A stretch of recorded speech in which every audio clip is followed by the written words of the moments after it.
Bonjour à tous et bienvenue pour cette nouvelle vidéo. Je suis ravie de vous retrouver pour cette nouvelle vidéo qui sera un book haul. En effet, si vous étiez présent en direct sur le live qui a eu lieu lundi soir sur la chaîne, ou si vous l'avez regardé en replay, je vous ai demandé voilà, si un book haul vous intéresse, était susceptible de vous intéresser, pour vous montrer ce que j'avais reçu pour mon anniversaire, ce que j'avais emprunté à la bibliothèque et les divers services presse que j'avais reçus récemment. Et à une très large majorité, vous m'avez dit oui. Donc voilà, je me suis dit, bon, bah, on va satisfaire les clients et on va se mettre en carte pour présenter les nouvelles réceptions qui sont arrivées. Donc, je vous propose de commencer par les emprunts bibliothèques, les cadeaux reçus pour mon anniversaire et on finira par les services presse. Voilà. Alors, en emprunt, j'ai emprunté à la bibliothèque Quantum de Patricia Cornwell le premier tome de sa nouvelle saga avec la capitaine Chase. Alors ici, on n'est plus dans les services médico-légaux comme avec Escarpeta, mais on est dans la NASA et nous avons la capitaine Kelly Chase qui est spécialiste que je dise pas de bêtises, de mécanique quantique et enquêtrice en cybercriminalité à la NASA. Il se passe des choses pas très catholiques à la NASA et du coup, elle va enquêter. Donc, je suis depuis la nuit des temps, oui, la nuit des temps, on va dire ça comme ça, fan de Patricia Cornwell, de sa plume. Quand j'ai découvert qu'Escarpeta, j'ai été complètement subjuguée par ce personnage à tel point que je voulais devenir médecin légiste aussi. Ça a été un des grands rêves de ma vie. Bon, je ne suis pas devenue médecin légiste, hein, n'est-ce pas? Mais c'est un personnage qui m'a vraiment énormément marqué. Et du coup, j'ai vraiment hâte de découvrir ce nouveau personnage, cette nouvelle série à la NASA. Je pense que voilà, on va encore apprendre énormément de choses là-dedans, et c'est ce qui me plaît aussi dans la plume de Patricia Cornwell, dans les romans de Patricia Cornwell, c'est qu'on apprend aussi beaucoup de choses en matière scientifique, et pas ma foi, hein, on n'est pas là pour bouter notre plaisir. Il me semble que le tome 2 est sorti il n'y a pas très longtemps, en début d'année. Déjà, on va lire celui-ci pour voir si j'accroche à la série, et on verra par la suite si je poursuis avec le tome 2. Ensuite, également un tome 2, Aurora Squad de Jay Christophe et Amy Kaufman. Le tome 2 d'Aurora Squad, j'adore la couverture. J'avais beaucoup aimé le tome 1 de ce space opéra où une équipe un peu de bras cassés récupère une jeune femme dans un vaisseau spatial. Il s'avère que cette jeune femme faisait partie d'une mission qui avait été portée disparue. Elle est la seule survivante de l'équipage, et il apparaît que cette jeune femme pourrait bien avoir dans sa mémoire des secrets qu'il serait bon de ne pas voir ébruiter. Et donc, cette équipe va faire corps autour d'Aurora pour la protéger et découvrir la vérité. Franchement, j'avais beaucoup aimé le premier tome. Il y avait beaucoup d'humour. Les personnages étaient...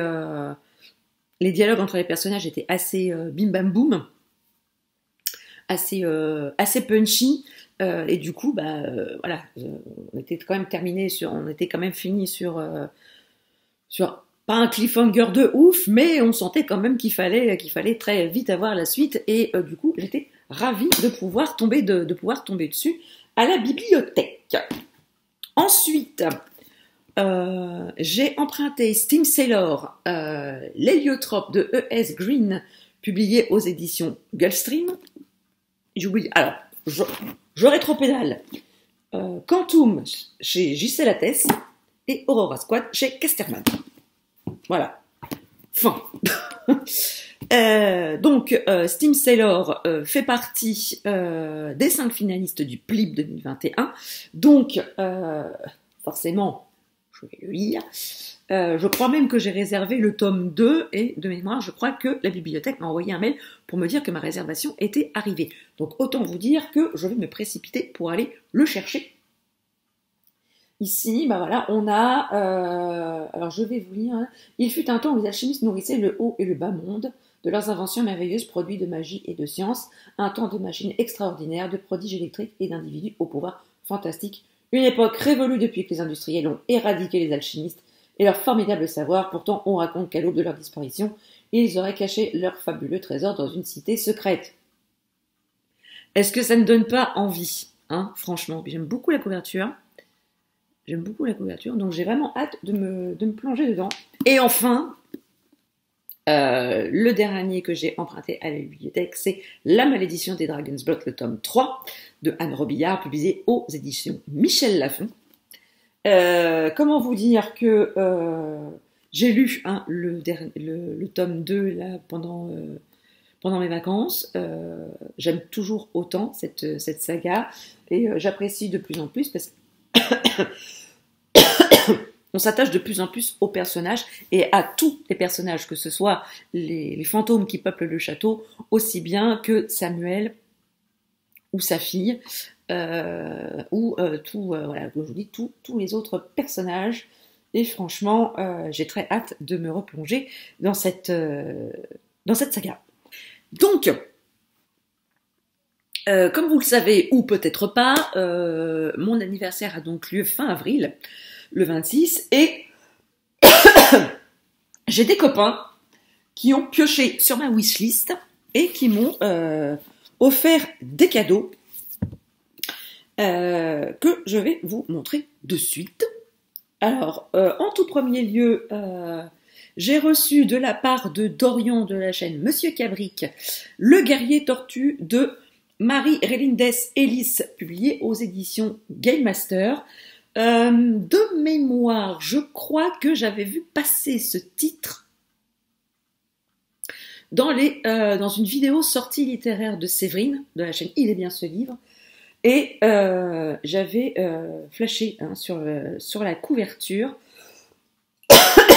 la ferme, les grands espaces, et ce petit garçon qui se rêve en guerrier.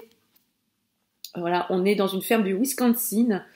Billy grandit dans l'admiration de son grand frère James, qui s'efforce de les protéger de la violence d'un père alcoolique. Heureusement, voilà, ils ont des voisins qui les aiment comme leurs propres enfants. Et donc, du coup, on va se retrouver dans une saga familiale, je pense. Et bon, j'adore ce que font les éditions Game Master. On a toujours des récits très profonds. J'aime beaucoup ce qui se passe dans les récits qui se passent dans l'Amérique profonde, avec des personnages très attachés à leur terre et à leur patrimoine. Et je pense qu'ici, le Guerrier Tortue ne va pas déroger à la règle. Et je remercie grandement Dorian de me l'avoir offert pour mon anniversaire. Ensuite, la copine Eva m'a offert Dans la tête de Sherlock Holmes de Cyril Liéron et Benoît Dahan, publié aux éditions Ankama. Donc ici, on a l'affaire du ticket scandaleux, et chose que je n'avais pas vue, et dont je ne me rappelais plus, parce que je crois avoir vu cette BD sur la chaîne de Maude. Attendez, il y a le petit mot qui est en train de se barrer. Hop. Chose, il me semble que j'avais vu, et je ne me rappelais plus, mais c'est que, voilà, la couverture est découpée, hein, on est vraiment, c'est le moment de le dire, dans la tête de Sherlock Holmes. Voilà. Et vous voyez ma tronche. Coucou! Voilà. J'aime beaucoup, hein, qui n'a pas rêvé, hein, d'avoir une bibliothèque de ce genre à proximité. Donc voilà, j'ai... Excusez-moi, j'ai un truc qui me picote la gorge, j'ai afflé. Vous allez assister à un étouffement en direct. Donc j'aime beaucoup la plume. Et j'aime beaucoup, évidemment, aussi Sherlock Holmes. Donc, j'ai hâte de me plonger dans ce récit.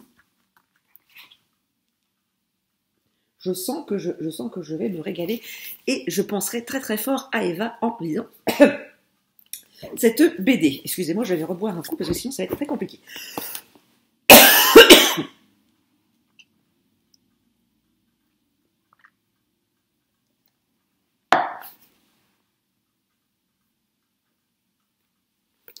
Tout allait très bien, il a fallu que ça commence à me piquer la gorge au moment où je tournais la vidéo.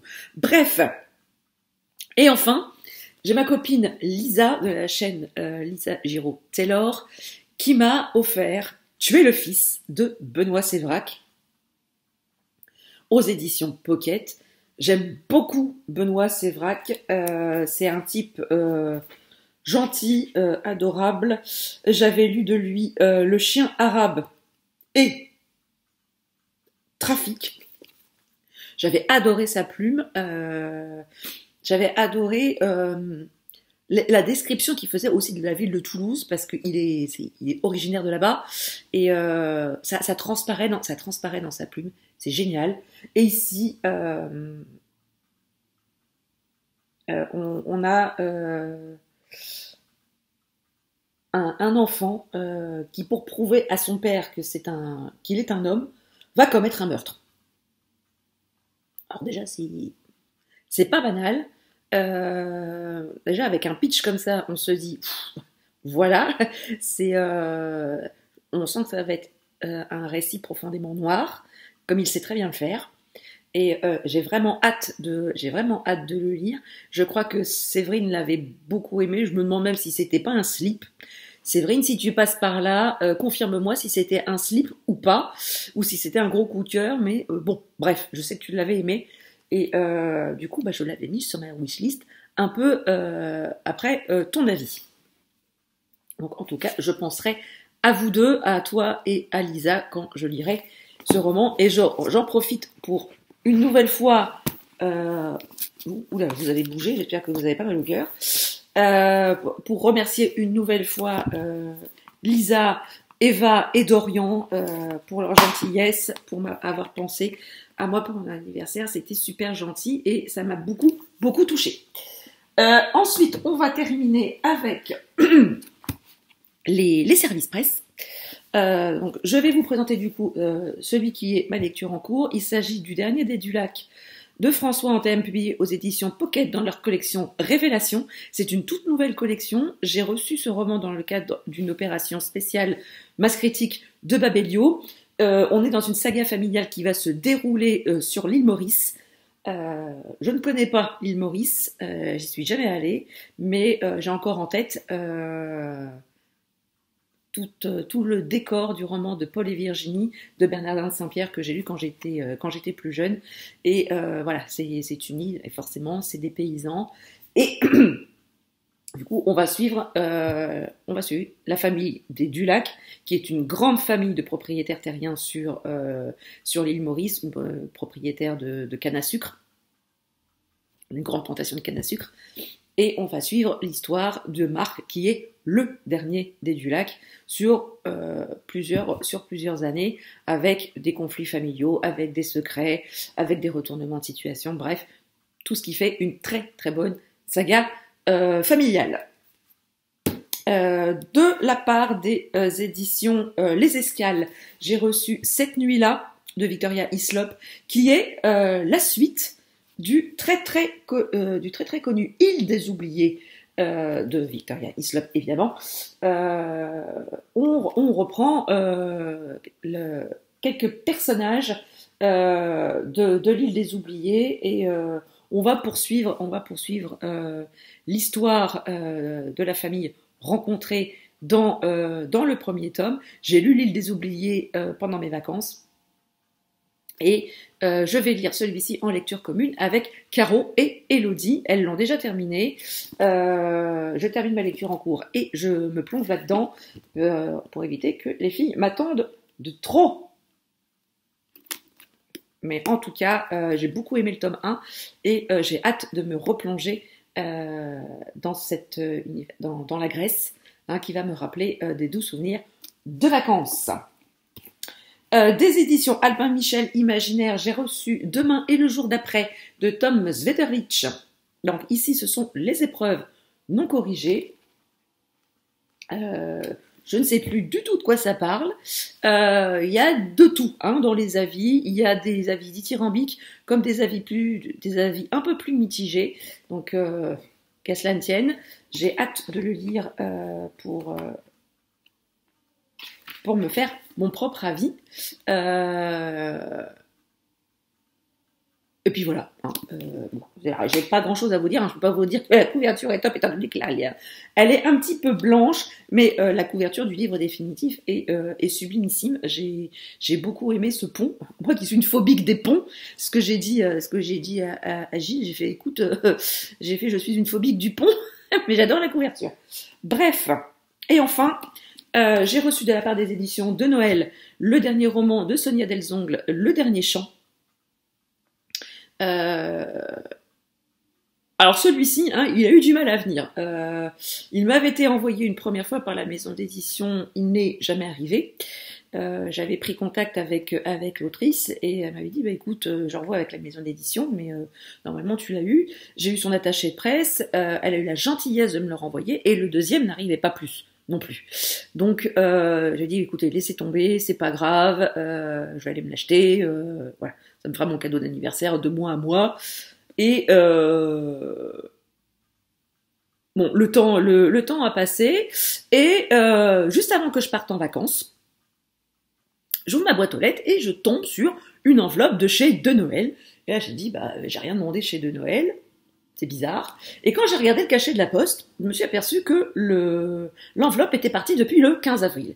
Et là, je me suis dit, oh, est-ce que ce serait le dernier chant? J'ouvre l'enveloppe, et là, oh surprise, c'est bien le dernier chant qui a mis un peu plus d'un mois à arriver chez moi. Autant vous dire que, vu l'état de l'enveloppe, il a dû rester un certain temps au fond d'une caisse, et qu'il a dû recevoir un certain nombre de paquets sur la tronche parce que l'enveloppe avait un petit peu vécu quand même. On sentait qu'elle avait bien été chiffonnée. Mais bon, l'essentiel c'est que le livre soit arrivé à bon port. Il a mis le temps, mais au moins il est arrivé. Donc voilà, cette vidéo est à présent terminée. J'espère qu'elle vous a plu. N'hésitez pas à me dire en commentaire si vous avez lu certains de ces romans. N'hésitez pas aussi à me dire ce que vous avez acheté, emprunté, et plus si affinité. Je serais ravie de vous lire en commentaire.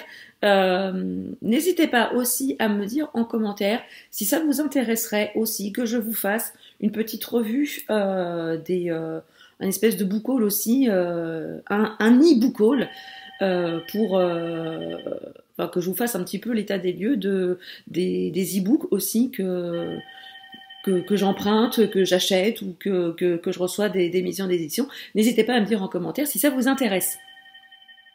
Sur ce, n'hésitez pas à mettre un petit pouce en l'air si la vidéo vous a plu. Et si vous n'êtes pas encore abonné, n'hésitez pas, c'est gratuit, ça fait plaisir et ça ne fait de mal à personne. Sur ce, je vous laisse. Je vous souhaite de très très belles lectures, une très très belle semaine. Et je vous dis à très bientôt pour une prochaine vidéo. Ciao!